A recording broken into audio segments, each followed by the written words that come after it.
আজকের এই ক্লাসে আমরা কিছু প্রশ্নমূলক বাক্য খুব সহজভাবে আমরা ট্রান্সলেট করবো। দেখো, অ্যাকচুয়ালি প্রশ্ন সবথেকে গুরুত্বপূর্ণ স্পোকেন ইংলিশের ক্ষেত্রে। How to make a question, question is very important of spoken English. Spoken ইংলিশের ক্ষেত্রে সবথেকে গুরুত্বপূর্ণ বিষয় কি? প্রশ্ন তৈরি করা। উত্তর কিন্তু আমরা সহজে দিতে পারবো, কিন্তু প্রশ্ন তৈরি করতে হবে আমাদেরকে।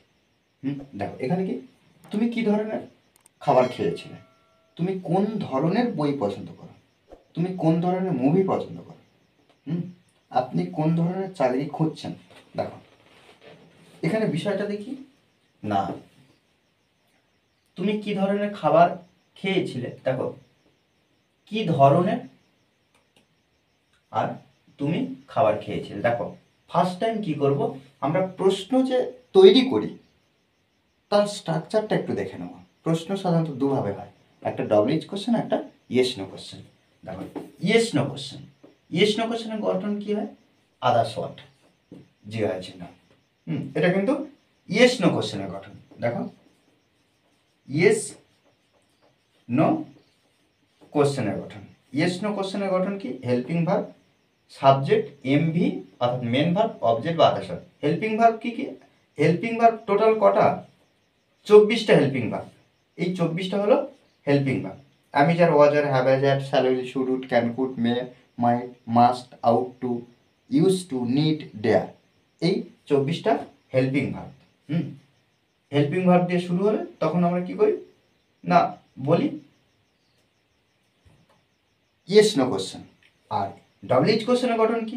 একইভাবে এই যে ইয়েস নো কোশ্চেনের গঠন একইভাবে আমরা বসিয়ে দিচ্ছি জিজ্ঞাসা চিহ্ন, শুধু হেল্পিং ভার্বের আগে আমরা কি করব না, ডব্লিউএইচ ওয়ার্ডটা বসিয়ে দেবো, দিলেই ডব্লিউএইচ হয়ে যাচ্ছে, ডব্লিউএইচ কোশ্চেন হয়ে যাচ্ছে। ডব্লিউএইচ কি? হোয়াট, হোয়েন, হুইচ, হোয়ার, এগুলো দিয়ে যখন প্রশ্ন করবে। দেখো এখানে কি ধরনের, তুমি কি ধরনের খাবার খেয়েছিলে, দেখো এটা কিন্তু আমরা ডব্লিউএইচ কোশ্চেন বলবো। কেন? কারণ তুমি কি ধরনের খাবার খেয়েছিলে সেটা কিন্তু তোমাকে বলতে হবে, সেই খাবারের নাম বলতে হবে। আর ইয়েস নো কোশ্চেন কি হয় না, হ্যাঁ অথবা না বললে যে কোনো একটা হয়ে যায়, উত্তর হয়ে যায়। কিন্তু ইয়েস নো কোশ্চেনে, ডব্লিউএইচ কোশ্চেনে কিন্তু হ্যাঁ না বললে হবে না। সেটা দেখো কিভাবে ট্রান্সলেট করবো, কি ধরনের, এর জন্য কি what kind of, kind of ব্যবহার করব। সাধারণভাবে দেখো কি ধরনের, এর জন্য আমরা কি করলাম যে হোয়াট কাইন্ড অফ বসালাম। You ate, you ate food,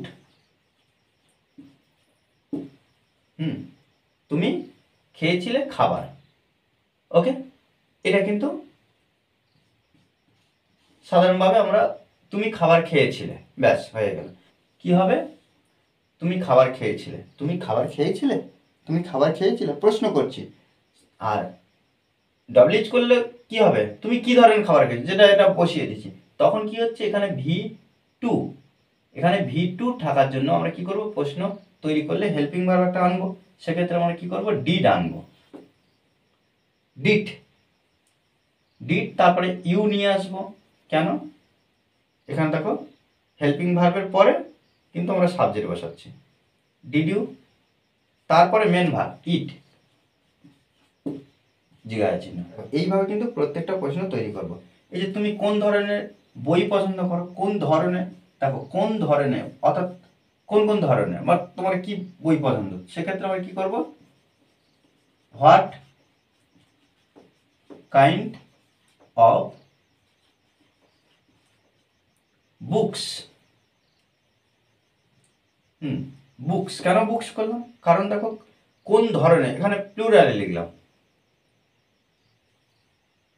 দেখো কোন ধরনের বই কি পছন্দ করা বলছে, তাহলে ডু ইউ লাইক, জিজ্ঞাসা চিহ্ন। তুমি কোন ধরনের মুভি পছন্দ করো, তাহলে এখানে দেখো হোয়াট কাইন্ড অফ মুভিজ,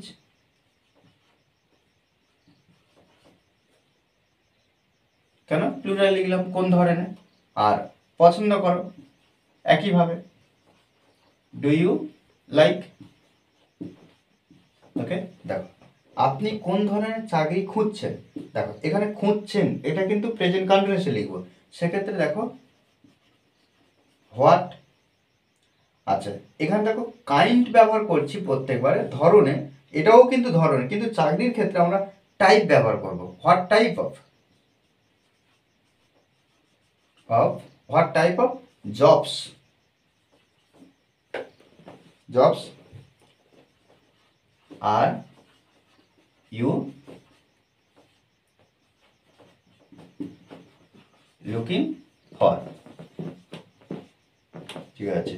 দেখো এখানে কি এই যে ভার্বের সঙ্গে আইএনজি যুক্ত করলাম, আর এখানে দেখো আর যদি একটা সাধারণ বাক্য হতো মানে প্রশ্নমূলক না হতো তখন কি করতাম, ইউ আর লুকিং ফর, তুমি খুঁজছো আর জব, তুমি একটি জব খুঁজছো, তাহলে you are looking for a job, তুমি একটি জব খুঁজছো।